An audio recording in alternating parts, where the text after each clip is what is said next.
तो hey guys, welcome back to my YouTube channel. तो आज मैं आपको इस सीरीज को दोबारा कंटिन्यू करने जा रहा हूँ। तो अगर आपने प्रीवियस चैप्टर की एक्सप्लेनेशन नहीं देखी तो आप देख सकते हो, प्लेलिस्ट में अवेलेबल है, लिंक डिस्क्रिप्शन में भी अवेलेबल है, वहाँ पे क्लिक करके भी जा सकते हैं डायरेक्ट प्लेलिस्ट पे। तो चैप्टर नंबर 6 की स्टार्टिंग होती है, मोकैन बोल रहा होता है हंसते हुए कि हम पूरी इंपीरियल सिटी में व्हाइट रोब्स डाल के घूम रहे थे। मैं ये सोच रहा हूँ कि हम कितने ज्यादा इम्प्रेसिव लग रहे होंगे। किसी के पास भी हिम्मत नहीं थी हमसे पंगा लेने की। लूजेंग के साथ एक और डिसिपल खड़ा होता है जिसका नाम होता है जोजियान। लूजेंग उसे पूछ रहा होता है कि हाँ, मुझे तुमसे एक क्वेश्चन पूछना जोजियान कि कोई ह्यूगिन सेक्ट का डिसिपल प्यूगेटरी माउंटेन में कैसे जा सकता है। तो जोजियान बोलता है, प्यूगेटरी माउंटेन, तुम उस अनलकी प्लेस को क्यों ला रहे हो अब बात के बीच में। तो हमें फिर बताया जाता है कि प्यूगेटरी माउंटेन नॉर्थ वेस्ट कॉर्नर पे है और वो अकेला पीक है वहाँ पे, जहाँ पे डिसिपल को इम्प्रिजन किया जाता है जिन्होंने बड़ी ज्यादा सीरियस मिस्टेक की होती है। वहाँ का एनवायरमेंट बड़ा ज्यादा गंदा है और वहाँ पे हजारों ह्यूगिन सेक्ट के डिसिपल्स को बंद करके रखा हुआ है ताकि वो अपनी गलती का पछतावा कर सके। जोजियान बोलता है, वहाँ पे जाने के दो मेथड है, एक तो तुम्हें पॉइंट स्पेंड करने पड़ेंगे, 100 पॉइंट्स खर्च करके तुम्हें चांस मिलेगा प्यूगेटरी माउंटेन में जाने का। लूजेंग बोलता है, कोई और फास्ट तरीका नहीं है जिससे मैं प्यूगेटरी माउंटेन में जा सकूं। तो मोकैन बोलता है कि 2 स्क्वायर क्रिस्टल्स 1 पॉइंट के बराबर होते हैं और 100 पॉइंट्स जो होते हैं वो 200 स्क्वायर क्रिस्टल्स के बराबर होते हैं। तो सेकंड मेथड ये है कि तुम खुद ऑन पर्पस कुछ गलत करो और वहाँ पे तुम्हें जेल में डाल दिया जाए। जोजियान ये सुन के अपना सिर पकड़ लेता है और लूजेंग हंसने लग पड़ता है और बोलता है, ये अच्छा आइडिया है। फिर ड्रिजल पीक का कल्टीवेशन रूम हमें दिखाया जाता है जहाँ पे लूजेंग मेडिटेशन कर रहा होता है और उसके पास स्किल्स रखी होती हैं जो उसने काइबुक पेविलियन से ली थी। मेडिटेट करते वक्त लूजेंग के फोरहेड पे एक ब्लू जैसी लाइट अपीयर होती है, फिर वो बार की तरफ लेजर की तरफ फायर हो जाती है। लूजेंग बोलता है, मैंने फाइनली ये स्पिरिट थ्रोन टेक्निक लर्न कर ली। फिर लूजेंग स्किल को उठाता है और बोलता है, पर ये स्काई डीमन डिवाइन फिस्ट इतनी आसान नहीं लग रही जैसे कि स्पिरिट थ्रोन थी। ये बुक बोलती है कि तुम्हें अपने मेंटल कंसंट्रेशन को पावर में कन्वर्ट करना है, पर ये काम नहीं कर रहा। अभी के लिए मैं सिर्फ स्पिरिट थ्रोन को ट्रेन करता हूँ। तो हमें फिर बताया जाता है कि स्पिरिट थ्रोन वो एक सोल कल्टीवेशन स्किल है और इसके दो पार्ट्स होते हैं, एक है सोल रिलीज और एक है थ्रोन ट्रांसफॉर्मेशन। तो सोल रिलीज का मतलब ये है कि बॉडी से सोल को बाहर की तरफ निकालना और थ्रोन ट्रांसफॉर्मेशन का मतलब होता है अपनी सोल को एक लंबे से कांटे के रूप में बदल देना। इस टेक्निक को लर्न करने के लिए एक डीप कंसंट्रेशन में होना चाहिए माइंड, और ये लूजेंग के लिए बड़ी आसान है क्योंकि लूजेंग के पास पहले से बड़ी ज्यादा पावरफुल सोल है। तो फिर हमें सीन दिखाया जाता है ड्रिजल पीक का डाइनिंग हॉल का। वहाँ पे सभी बच्चे खाना खा रहे होते हैं और मोकैन भी खाना खा रहा होता है। तभी एक डिसिपल जिसका नाम है जूली वो पीछे आ जाता है और जोर से टेबल पे अपना हाथ मारता है। एकदम से आवाज सुनने के कारण मोकैन डर जाता है और बिल्कुल शॉक हो जाता है। जूली बोलता है कि ये मेरी जगह है, अगर तुम यहाँ से उठोगे नहीं तो तुम ट्रबल में आ जाओगे। तो लूजेंग बोलता है, मुझे पता नहीं तुम्हें किसने ऑर्डर दिया है और ये ह्यूगिन सेक्ट है, यहाँ पे डिसिपल्स की फाइट अलाउड नहीं होती है। अगर तुम्हें ट्रबल चाहिए तो चलो अरेना में हम फाइट करते हैं। तो जूली बोलता है, तुम्हें लड़ाई करनी है तो 100 स्क्वायर क्रिस्टल्स बेट करो अगर तुम ज्यादा कॉन्फिडेंट हो तो। मोकैन सोच रहे होते कि ब्रदर लो, हम इनसे पंगा नहीं ले सकते। तो फिर ड्रिजल पीक अरेना की तरफ वो दोनों बढ़ जाते हैं और वहाँ पे एक दूसरे के सामने खड़े हो जाते हैं। और जूली बोलता है कि मेरे पास ये सिर्फ ज्वान टायर अपर ग्रेड वेपन है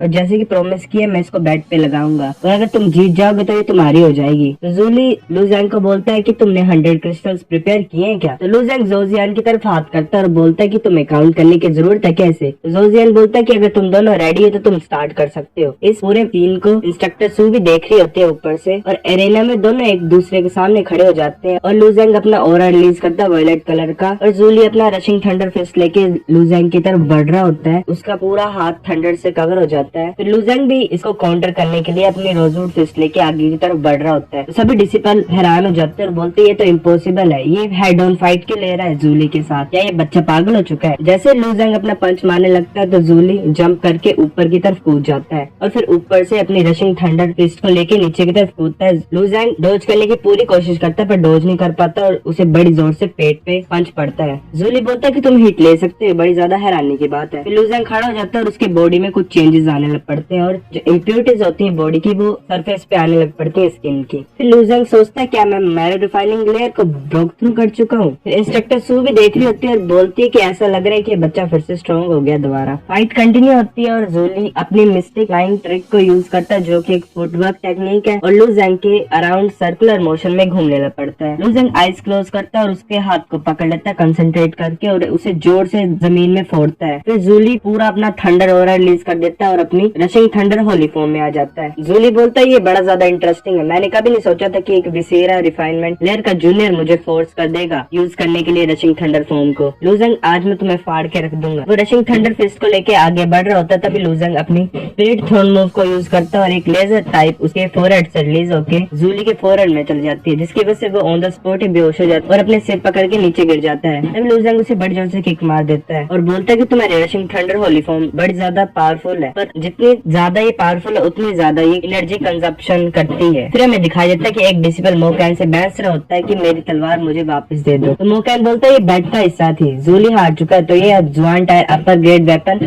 ब्रदर लुओ का हुआ। तो वो डिसिबल बोलता है ये मेरी प्रॉपर्टी है, मैंने जूली को दी थी, मुझे कुछ फर्क नहीं पड़ता कि तुम जीतते हो। तो फिर लू ज़ैंग बोलता है कि मैं इस तलवार को जूली से जीतता हूँ, अगर तुम्हें ये चाहिए तो तुम जूली से मांगो, और अगर तुम्हें कुछ ज्यादा प्रॉब्लम है इससे तो हम फाइट कर सकते हैं अरेना में। तो डिसिबल उस तलवार को फेंक देता है और एक हमें इंसान दिखाई देता है जो कि बोल रहा होता है कि तुम सब कचरा हो। तो वो तलवार उसके पैरों के पास आके गिरती है और वो बोलता है कि तुम्हें रुकना होगा, तुम कहाँ जा रहे हो। तो लू ज़ैंग बोलता है कि तुम वो जिसने ऑर्डर किया था जूली को मेरे को चैलेंज करने के लिए। तो वो इंसान बोलता है तो क्या हुआ, मैंने ऑर्डर दिया था, जो भी ऑफेंड करेगा ज्यूगे फैमिली को उसे मरना होगा। लू ज़ैंग बोलता है ज्यूगे फैमिली, क्या तुम उनमें से एक हो? तो इंसान बोलता है हाँ मैं सर्वेंट हूँ थर्ड सन का। तो हमें बताया जाता है कि ज्यूगे थर्ड सन है, उसका रियल नाम है ज्यूगे फैंग, वो थर्ड सन है जिसका निकनेम है थर्ड मैडमैन। तो सभी स्टूडेंट बात कर रहे होते हैं एक दूसरे से, बोल रहे होते हैं कि ज्यूगे फैमिली ये हर बार इतने ज्यादा हाई और माइटी के बिहेव करते हैं। तो लू ज़ैंग बोलता है अच्छा तुम ज्यूगे थर्ड सन के सर्वेंट हो, ये तो बड़ा ज्यादा इम्प्रेसिव है, पर तुम्हारी हिम्मत कैसे हुई ये ड्रिजल पी के डिसिपल्स के बीच में फाइटिंग क्रिएट करने की, तुम्हारे पास कुछ ज्यादा गट्स है। तो बाकी डिसिपल्स भी बात कर रहे होते हैं हमारे ड्रिजल पीक का कोई जरूरत नहीं है तुम जैसे आउटसाइडर की, कोई बात नहीं कि तुम्हारी ज्यूगे फैमिली कितनी ज्यादा भी अमेजिंग क्यों ना हो, तुम हमारी यूनिटी को डिस्ट्रॉय नहीं कर सकते, और आफ्टर ऑल तुम एक सर्वेंट ही हो और तुम रिप्रेजेंट नहीं कर सकते ज्यूगे फैमिली को। तो सर्वेंट बोलता है तो क्या हुआ, मेरे पास गट्स हैं, तुम मेरे साथ कर भी कह सकते हो, मैं कुछ भी करूँ यहाँ पे। तो लू ज़ैंग जोजियान को पूछता है कि मैं कोई ट्रबल में हूँ अगर मैं इसे कुछ करूंगा इसके साथ। तो जोजियान बोलता है ये एक सिर्फ सर्वेंट है और वो भी ज्यूगे फैमिली का, कोई डिसिपल नहीं है किंग इंसेक्ट का, और इसकी वजह से ड्रिजल पी के डिसिपल्स ने फाइट की आपस में, तो इसको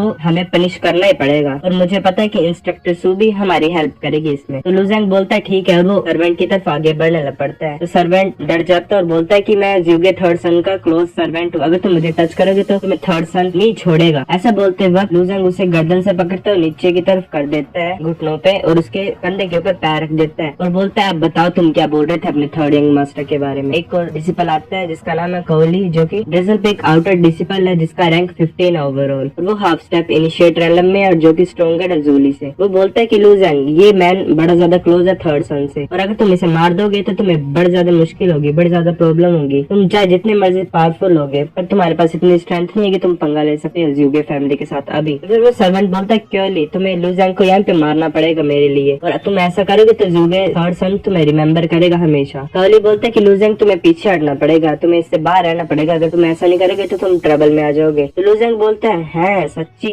मैं इससे बाहर रहूं, तुम जैसे पीपल मुझे बहुत गंदे लगते हैं जो कि बातों से ही सब कुछ सेटल करने की कोशिश करते हैं, अगर तुम्हें ज्यादा प्रॉब्लम है तो हम अरेना में बात कर सकते हैं। तो वहाँ पे एक और डिसिपल आता है जिसका नाम है ज़ांग वूजियान, जो कि ड्रिजल पीक आउटर डिसिपल है जिसका रैंक 7 है। वो बोलता है अरेना ये अरेना वो, रुक जाओ और वॉयलेंस बुरी बात होती है, सभी एक स्टेप पीछे लो। तो कोहली बोलता है कि ज़ांग वूजियान अपनी उंगली हर जगह मत डाला करो, अपने बिजनेस से बिजनेस रखा करो। तो ज़ांग वूजियान बोलता है बिजनेस, ये एक सर्वेंट एक छोटी सी प्रॉब्लम है, अगर हम इसे मार भी देंगे तो भी क्या हो जाएगा, ब्रदर लुओ तुम्हें उसे पनिश करना ही पड़ेगा, उसे मारो मत पर छोड़ो भी मत। ज़ांग वूजियान बोलता है कि ब्रदर लुओ तुम्हें उसे पनिश करना ही पड़ेगा चाहे कुछ भी हो। फिर लू ज़ैंग उसे गर्दन से पकड़ता है और सर्वेंट बोलता है लू ज़ैंग अगर तुम मुझे मार दोगे तो थर्ड सन तुम्हें मार देगा और तुम्हारे पूरे क्लैन को भी मार देगा और तुम्हें राख में बदल देगा। तो लू ज़ैंग उसे बड़े जोर से पंच मारता है गाल पे और बड़े जोर से उसकी स्टमक में भी मारता है और वो नीचे पीछे जाके गिरता है। तो लू ज़ैंग अपनी तलवार लेके आगे की तरफ बढ़ रहा होता है। तो सर्वेंट बोलता है तुम्हारी हिम्मत कैसे है मेरे साथ ऐसा करने की। तो फिर लू ज़ैंग उसके शरीर में बड़ा ज्यादा छेद कर देता है, वो नीचे गिर जाता है और उसके शरीर से खून निकलने लग पड़ता है। तो मोकैन बोलता है तुमने इसे बड़े अच्छी तरह से हैंडल किया ब्रदर लू। ज़ांग वूजियान भी बोलता है ये एडी डिजर्व करता ही था हमारे ड्रिजल पीक के साथ पंगा लेने के लिए, इसकी यही विश थी मरने की। तो बाकी डिसिपल्स भी बोल रहे थे हाँ बड़ा अच्छा, ये ऐसा ही डिजर्व करता था। ज़ांग वूजियान बोलता है कि अब तुमने ऑफिशियली ऑफेंड कर दिया ज़ूगे फैमिली को, तुम्हें डर नहीं लग रहा। लू ज़ैंग बोलते हैं मैंने बड़े ज्यादा पीपल्स को ऑफेंड किया आगे, और अब ऐसा क्या पॉइंट इस सभी नॉनसेंस के बारे में सोचने का। ज़ांग वूजियान बोलता है ये बड़ा अच्छा है, मुझे तुम जैसे बंदे पसंद है जिनके पास बड़ी ज्यादा करेज होती है, चलो हम ड्रिंक करने के लिए